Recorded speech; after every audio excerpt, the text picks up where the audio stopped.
Bendiciones y bienvenidos a la tercera parte del segundo libro de Samuel.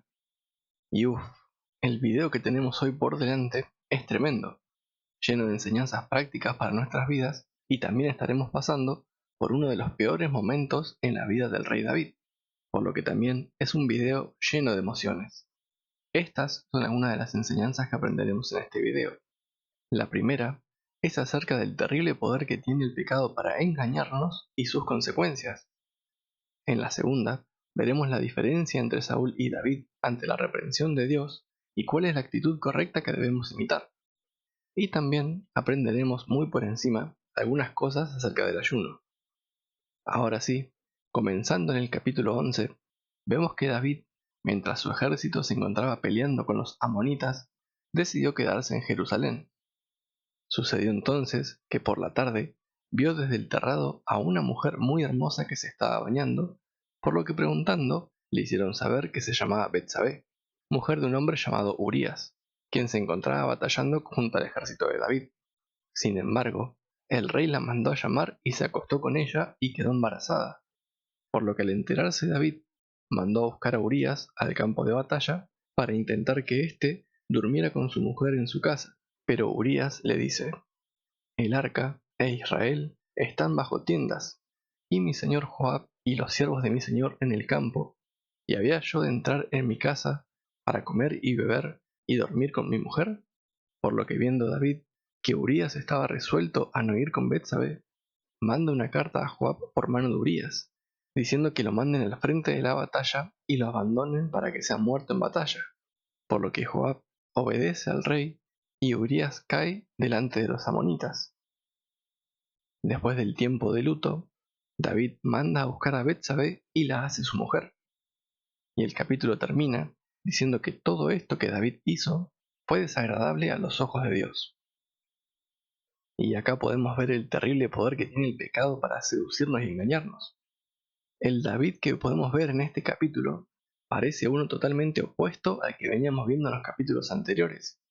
Parece una persona completamente insensible y para nada temerosa de Dios. Y todo esto es por causa del pecado. Por eso dice la Biblia, en Hebreos 3:12, mirad, hermanos, que no haya en ninguno de vosotros corazón malo de incredulidad para apartarse del Dios vivo. Antes, exhortaos los unos a los otros cada día, entre tanto que se dice hoy, para que ninguno de vosotros se endurezca por el engaño del pecado. El pecado es algo sumamente peligroso por el poder que tiene de engañarnos, además que ya de por sí somos excelentes en engañarnos a nosotros mismos y justificar nuestros errores. Vemos al profeta Natán siendo enviado por Dios a hablar con el rey David, y por medio de una historia, Natán le hace saber que Dios había visto todo lo que él planeó e hizo en secreto, tomando a la mujer de Urías para que fuese su mujer y matándolo por medio de la espada de los hijos de Amón, por lo cual la espada jamás se apartaría de la casa de David. Al oír esto, el rey le dice al profeta: pequé contra Jehová. Y éste le dice: Jehová ha remitido tu pecado, no morirás. Sin embargo, el hijo que te ha nacido ciertamente morirá. Por lo que vemos que había pasado ya por lo menos 9 meses desde que David había hecho todo esto, por lo que Dios hirió al niño y éste cayó enfermo. Entonces David se encerró en ayuno y se acostó en tierra. Al 7.º día, el niño murió, y David al enterarse, se bañó, se vistió, comió y fue a la casa de Jehová a adorar. Una actitud totalmente distinta a la que pudimos ver en Saúl, que intentaba justificar su desobediencia y buscaba echarle la culpa de su pecado a otras personas. Así que David, viniendo a su casa, les dijo a sus siervos: viviendo aún el niño, yo ayunaba y lloraba, diciendo: ¿quién sabe si Dios tendrá compasión de mí y vivirá el niño? Y consoló luego David a Betsabé, y ella volvió a quedar embarazada y le dio a luz un hijo, y llamó su nombre Salomón. El capítulo termina diciendo que Joab continuaba su batalla contra los hijos de Amón, y finalmente estaban a punto de conquistarla, por lo que mandaron a llamar al rey, el cual llegando reunió al pueblo y finalmente la conquistaron. Y antes de pasar al capítulo 13, volviendo al tema del ayuno, vemos que David no estaba seguro de su resultado. Sin embargo, lo hizo porque él consideraba, teniendo en cuenta el carácter compasivo y misericordioso de Dios, que tal vez Dios podría escucharlo y cambiar de opinión con respecto a su hijo. Sin embargo, a pesar de que no obtuvo el resultado que esperaba, al recibir la mala noticia de su hijo, fue y adoró a Jehová. Y ahora sí, vemos en acción al David que habíamos visto en los otros capítulos, un David con una actitud humilde ante los designios de un Dios grande y soberano. El ayuno no es un medio para forzar a Dios para darnos lo que queremos, o como si no le dejáramos más opción, ya que si no nos da lo que queremos, pondremos nuestra vida en peligro. De hecho, si ayunamos con este mismo pensamiento, sería considerado tentar al Señor. Pero sin embargo, por medio del ayuno, sin duda recibiremos una respuesta de parte de Dios. Y como en este caso, no siempre será la que estamos esperando. Sea cual sea la respuesta, hacemos bien en asumir la misma actitud que tuvo David, ir y adorar a Dios, porque sus caminos son mejores que nuestros caminos y sus pensamientos que los nuestros. A partir del capítulo 13, veremos cómo Dios comienza a traer el cumplimiento del juicio anunciado por medio del profeta Natán. Resulta que Amón, hijo de David, se enamora de su media hermana llamada Tamar, y con la ayuda de su primo Jonadab, Amón la engaña y abusa de ella. Al enterarse Absalón, el hermano de Tamar, lo que Amnón le había hecho a su hermana, se enfurece y después de 2 años, en una fiesta que organizó con todos los hijos del rey, ordena a sus siervos que asesinaran a Amnón y ellos hicieron tal como les fue ordenado. Después de esto, Absalón huye y se va a Gesur y se estuvo allá durante 3 años, mientras que David, luego de consolarse acerca de su hijo Amnón, comenzó a tener deseos de poder ver nuevamente a su hijo Absalón. En el capítulo 14, Joab, el comandante del ejército de David, trama un plan para traer a Absalón de regreso a Jerusalén usando a una mujer sabia de Tecoa para convencer al rey, por lo que David accede y permite que Absalón regrese, y el capítulo termina diciendo que finalmente David le recibe y lo restaura. Y ahora sí, llegando al capítulo 15, vemos que Absalón va ganando popularidad entre el pueblo de Israel al mostrar una falsa justicia y simpatía hacia ellos. Con el tiempo, Absalón conspira para derrocar a su padre David, reúne un ejército y es proclamado rey en Hebrón. Al enterarse David de esta noticia, temiendo por su vida y la de su familia, huye de Jerusalén con sus seguidores. Y antes de terminar, quería que mirásemos más de cerca este capítulo, porque a medida que lo iba leyendo, varias cosas me fueron llamando la atención. Lo primero se encuentra en el versículo 18.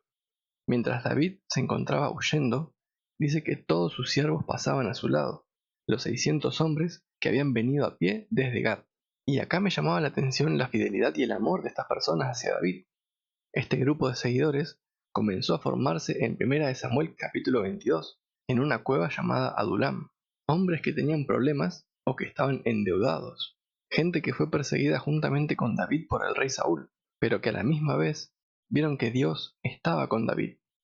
Y un ejemplo claro de esto lo vimos en el capítulo 30 del libro anterior, donde este mismo grupo, al ver que sus familias y sus bienes fueron capturados por los amalecitas, hablaron de apedrear a David por la angustia que tenía, pero luego vieron que por la dirección de Dios y al mando de David pudieron recuperar todo, por lo que estos hombres sabían a quién estaban siguiendo. Lo otro es ver que David, al ver al sacerdote Sadoc y los levitas que traían el arca para llevarla con él, les dijo que se volvieran a Jerusalén, reconociendo de esta manera que no podía obligar a Dios a venir con él, o obligar a Dios a que bendiga su viaje, como por ejemplo pensaron los israelitas al pelear contra los filisteos en los primeros capítulos de 1 de Samuel, sino que David dice: vuelve el arca de Dios a la ciudad, si yo hallare gracia ante los ojos de Jehová, él hará que vuelva y me dejará verla y a su tabernáculo.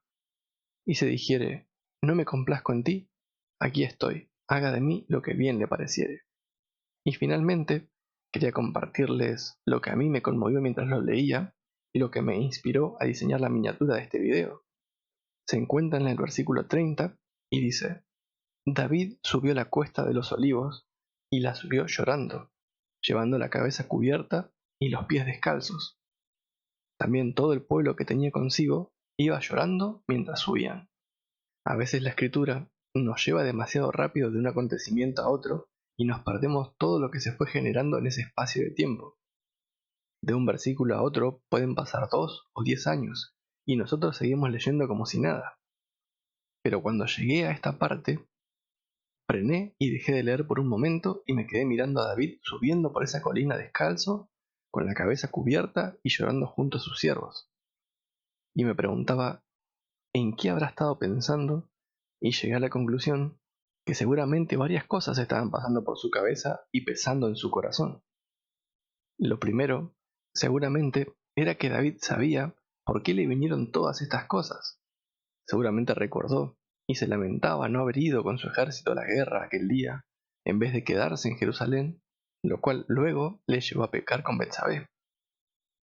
Y sin duda también, a pesar de que Dios le había perdonado y remitido su pecado, le sería imposible no pensar en Urías, a quien envió a morir para quedarse con su mujer. Lo segundo que tal vez pensaba era al ver a la gente que le acompañaba, sabiendo que por causa de su pecado arrastró a toda esa gente con él, una vez más, a huir de sus enemigos y a dejar la comodidad del hogar. Y lo último que seguramente amargaba su espíritu era el hecho de saber que era un hijo suyo el que le había traicionado. Y eso sería todo por el video de hoy. Espero que les haya gustado y que Dios les haya hablado. Si este tipo de contenido les gusta, no olviden suscribirse. Nos vemos si Dios permite en otro video. Bendiciones y paz del Señor.